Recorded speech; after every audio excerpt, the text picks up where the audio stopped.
Hello humans, welcome to this, our little showcase on the potential of virtual production. But hold on, you've seen The Mandalorian, you know how this works. Well, I hope so, because we would like to offer a slightly different perspective. But first, a brief and vague history lesson. Since the dawn of cinema, filmmakers have employed various methods to extend a set to fill the frame. Whether it's a matte painting placed in front of the camera, or shot separately and later composited onto the film, to rear projection and front projection screens, with pre-photograph footage on playback to add light and motion to further sell the effect. Or, you know, green screen.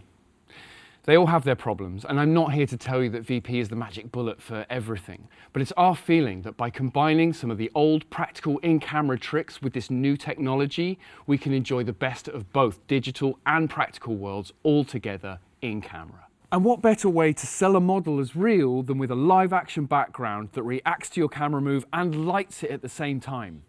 Oh, didn't I mention we're doing all this with miniatures?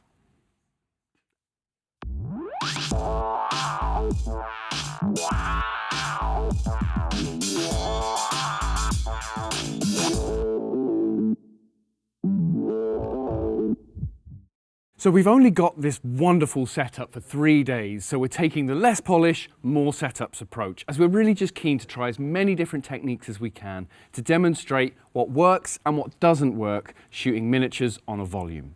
We've sourced some off-the-shelf models, built one bespoke, and used one we had lying around in order to test some very different lighting environments, from high key to low. And then something different entirely. In preparation for this shoot, we've been working on a bespoke model sub. In one of our previous videos, we demonstrated the dry for wet technique, and we wanted to see if we could take that principle to the next level using VP. But full disclosure, getting the model camera ready in time was down to the wire, so while it's getting its final paint job, we decided to use a stand-in to conduct some initial tests. And Rob, our VP supervisor, just happened to have a suitable environment. Yes, we're geeks. We start by getting the camera tracking device talking to Unreal. And you can already see how the light from the main wall along with the floating screens we have at either side are lighting the model. One of the things we wanted to test was if Unreal was happy running at a lower frame rate. Rob found this odd as he's usually being asked how fast it can run for people wanting to shoot slow motion, but we were curious about this for a couple of reasons. Firstly, in miniature photography, we typically close our aperture down as much as we can in order to achieve a deep depth of field and make the miniature look bigger. So our initial concern was that we'd have to shoot long exposures. But not only was the volume able to output more than we needed even at such a high stop, the refresh rate is such that we can shoot in this way if we choose to. Another reason this is useful information is that moving forward this opens up the possibility of using Unreal with projectors rather than these incredibly expensive LED volumes for those shooting on a lower budget, and we'll definitely be trying this down the line. Another joy of this setup is the ability to have these floating, movable panels which can be tied to your 3D environment in order to provide accurate environmental lighting without necessarily needing a 270-degree volume. So we're going to kick off with a setup that JP really wanted to recreate, which was the shot of Air Force One flanked by F-18s at sunset in the 1996 film Independence Day. Originally they used models hung in front of an 8x10 photograph, moving on a slow dolly, and then they would just let the camera drift to achieve a sense of parallax. We're bringing the same method up to date, still using a model suspended by monofilament, but we've got our camera on a MoCo rig, and we're going to track around the jet to make the most of our interactive background. But firstly, we just want to clearly demonstrate one of the most significant benefits of VP, namely the light. Rob brings up a rolling sunset background for us, and even with a static camera and model, we've got some gorgeous light play bouncing off the model's high gloss surface.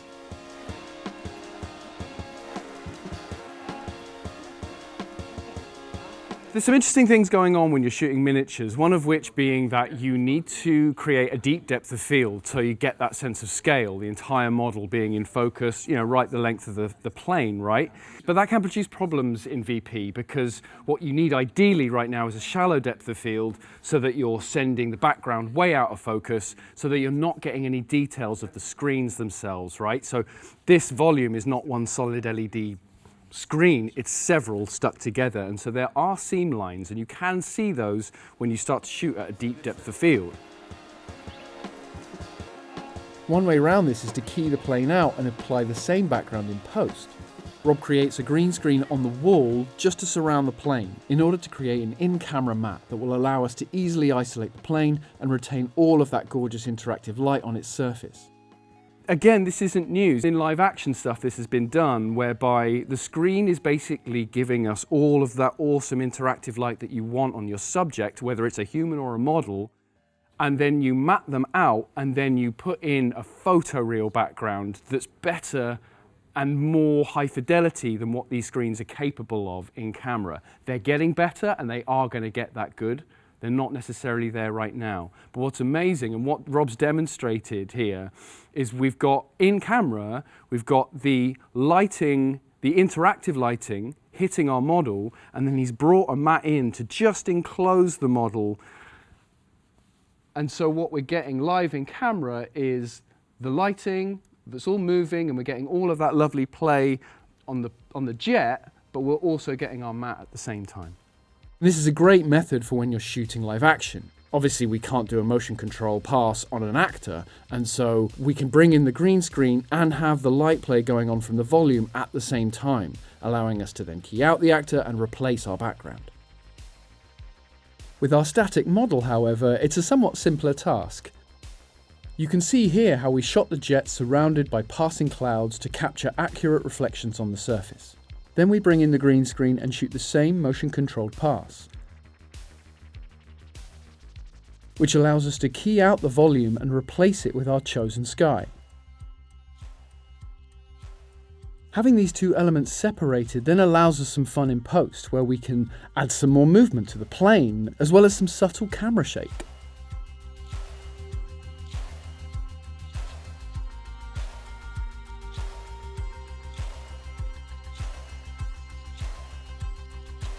As you can see, VP is made for reflective surfaces. It's almost certainly the reason the Mandalorian wears polished metal armor and flies a series of polished metal ships. And it's become the preferred method for shooting car interiors for obvious reasons.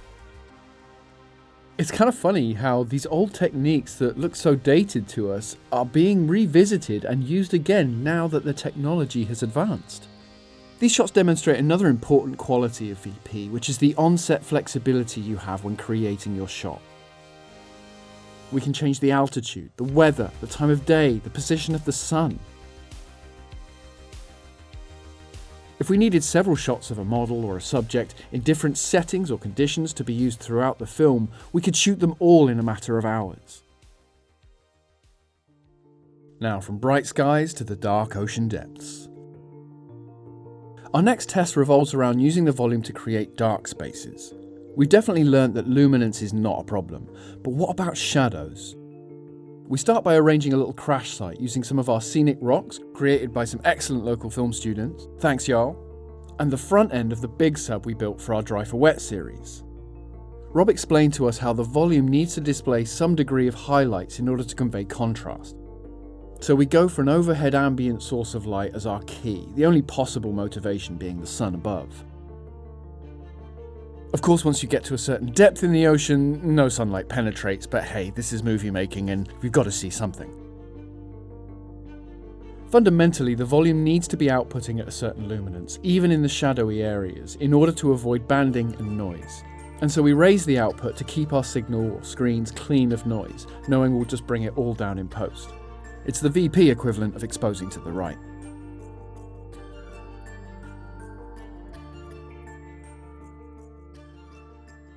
We use a lamp to add a bit of extra light across the top of the sub, just to lift it from the background. With these screens, you mostly get a soft flood of light, so when you need a reasonably hard or focused source, that's when you need to bring in your lamps. We then have a bit of fun throwing a searchlight across the volume as though a team of explorers are searching for the wreckage. Now bear in mind, when I say we throw a spotlight around, that's a spotlight created in Unreal that's just animated across the wall. As the searchlight is animated to scan the 3D volume, it hits the position of one of our side screens, which in turn gives us some nice bounced light back onto our sub, which nicely ties the practical setup with the digital. Okay, our new model sub is finally ready for its close-up. And here she is! Hey! All done. So this is the model that I've been working on for the last week or so. Paint job's all done. You can see JP's rigged some lighting in the center bit and in the top bit. And then if we take this off, that's got our kind of little power situation in there, and that's just held on with a little magnet. I'm rather pleased about that. Just as well I got COVID, because that actually gave me the time to sit at home and make it. So yeah, we're going to mount this in a couple of different ways. We're going to do some where it's just kind of hung static stuff, but then we're also got a hole at the bottom here so that we can rod mount it, and we actually can get some moves going on as well. As you can see, JP's done a nice kind of weathering job on there, all adds to a bit of realism. The design is quite unique. It was designed by some filmmaker friends of ours, Elliot and Xander Weaver, for their next feature film, The Deep. It's a really well-conceived, nail-biting sci-fi, a story of survival for a lone marine biologist stranded in the depths of the Pacific Ocean, with only a crippled, malfunctioning submarine between her and the most significant discovery in human history. Our plan is to shoot large-scale miniatures for some of the exterior subsequences, so this felt like a great opportunity to test the viability of incorporating VP. So they'd created this in Blender, and then created some STL files for us to 3D print. So this is from a 3D print, and it took some work to get it to more model quality, should we say.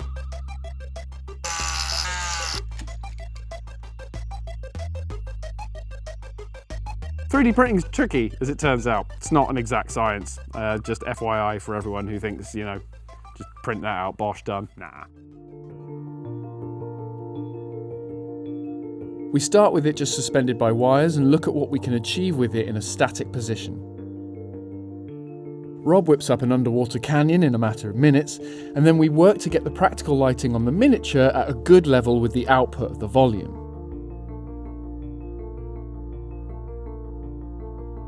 Rob creates a steady tracking move through the environment so the sub looks as though it's moving forward. And we set the MoCo rig to track and pan around it to get some nice parallax. Here you can see Rob's positioned a floodlight at the digital camera's POV, and so as the environment moves around the sub, we get some nice light play at those moments where it appears to be close to the rocks. A trick of the light that makes the rock appear to be in front of the sub, when in reality it is in fact behind it on the screen. We want to get a reverse of this setup, but while the sub is facing towards us and suspended on wires we don't want to touch, we decide to get a pass-by to make the most of the probe lens. These are great for getting close-ups on miniatures, as they have a really close minimum focus. We of course plan to add lots of extra atmospherics and play with the backgrounds in post, so we always grab a green screen matte plate. Just because it's so easy, why wouldn't you? So we flip the sub around for the reverse, and this is where we get the most from the floodlight feature in Unreal. Rob has to do a bit of work to anchor the light's position in 3D space, so when we track around the sub, the light always appears to be emanating from the sub headlights. And again we get more of that lovely light bounce as it passes nearby rocks, to the point where we ask Rob to add more rocks in its path. And we then add our own bounce by positioning an LED softbox beneath it and perform some synced moves with flags and nets, making the light brighter when rocks are close and duller when not.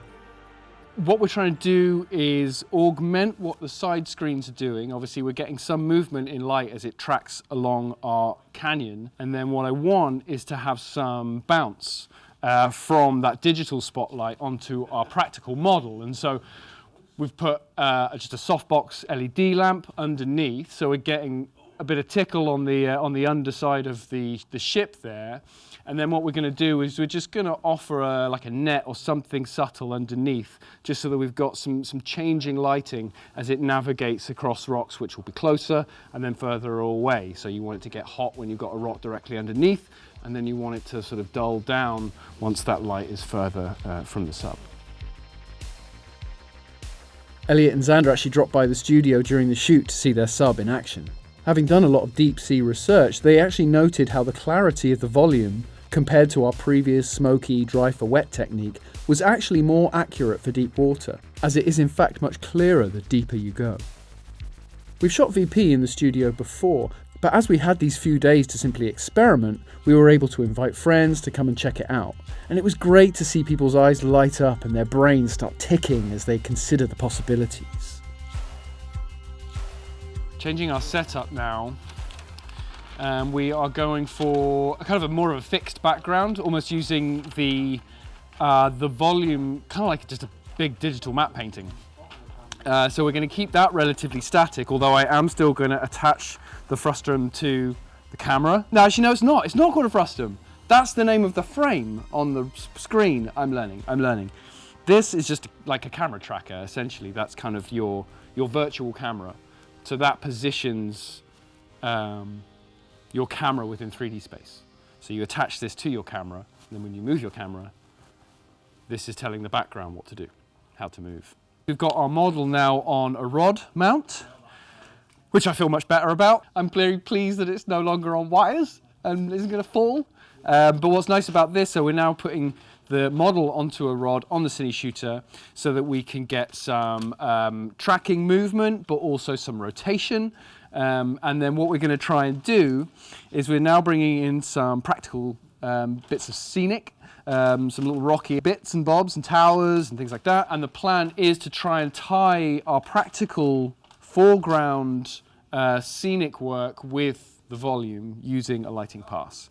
Once we've got our rocks arranged, we add a little extra texture with some baking soda and sand, and then we keyframe a move which has the sub drift from right to left whilst rotating about 180 degrees. As the sub rotates, it motivates the light pass across the rocky surfaces on the volume. We then continue the light pass across our practical rocks with a 2K swung from above on a boom.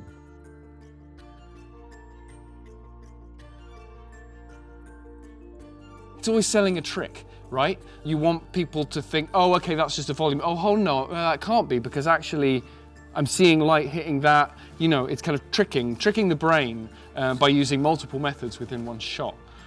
That's the idea.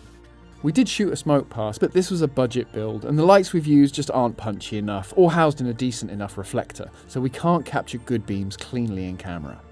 As I said earlier, we're here to demonstrate the method, not the polish. We get a matte pass, and then passes without the rig and the foreground rocks to make rod and rig removal in post much simpler. Naturally, Sander was keen to have a play with some of these shots, and you can see here some composites he's created with added atmospherics.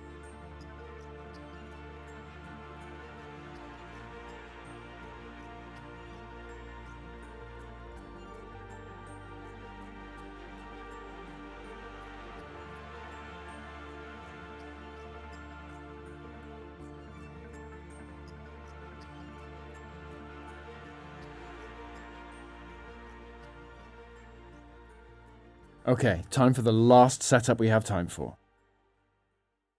Back in the day, rear projection was not only used for backgrounds in miniature work. There are notable examples where it was incorporated into the miniatures themselves, often into the windows of buildings or ships. But the fundamental issue was always that the filmmakers wanted dynamic camera moves around these miniatures, which quickly gave the game away that the people behind the glass were in fact a 2D projection. But with this new technology, we can place a 2D screen inside a model, hook it up to a 3D engine like Unreal, and as we move the camera around it, we get that perceived depth we never could before. To demonstrate this idea, we repurpose an old miniature building we had made for a commercial, and Sam, one of our engineers, rigs a PC monitor on each of our two camera-facing sides. You can get 90-degree corner VP screens, but we came up with this idea after all the kit was brought in, so we just worked with what we had. But as a result, this stands as a good demonstration of how folks at home could use their own monitors or even TVs to achieve this same effect. Do that. Doesn't sound that hard. It's an idea I had, so surely you can do it quickly. I knew that Rob had already put a bit of a Neo-Tokyo style city environment together, so we used that as our deep background, and he gets to work building a multi-floored interior which he then has to position within the 3D environment, so that when we jib down and track around our building, we see a 3D space within the model. So we've got our shot all framed up, and the next thing is just to try and match the lighting that's going on the volume. Matching the lighting to your background is one of the things that really helps to sell whatever it is you're putting in front of the volume, whether it's a person, whether it's a building, a miniature, whatever. As soon as things start to mismatch, your brain just knows that it's not right. And so on our volume, we've got all of our kind of buildings getting hit by the sun from an easterly direction. So I'm just mimicking that just to tie everything in a little bit. I think we're going to try a daytime one, and then we'll maybe try a nighttime one as well. And what we're going to do is shoot it in passes, so we'll have each light on, do a pass, turn everything off, do a pass, and then that way we can dial up all the different passes that we like. 'Cause the beauty of motion control is that we can have all of that flexibility in post. Be like, okay, I want to see what's in the windows a little bit more, dial down the reflections, all of that play we can have fun with later on. For the purpose of this quick test, he's thrown in a few simple assets to better demonstrate. But if you were planning a specific shot, you could go to town with the imagery you put inside your model. You could even shoot your actors on a photogrammetry array, create a photoreal avatar of them, and have them play out a scene inside your model. This method has the potential to revolutionize the rear projection approach in models. Or at least it would if anyone shot models anymore. Who knows? Maybe this will inspire a few crazy people to reconsider.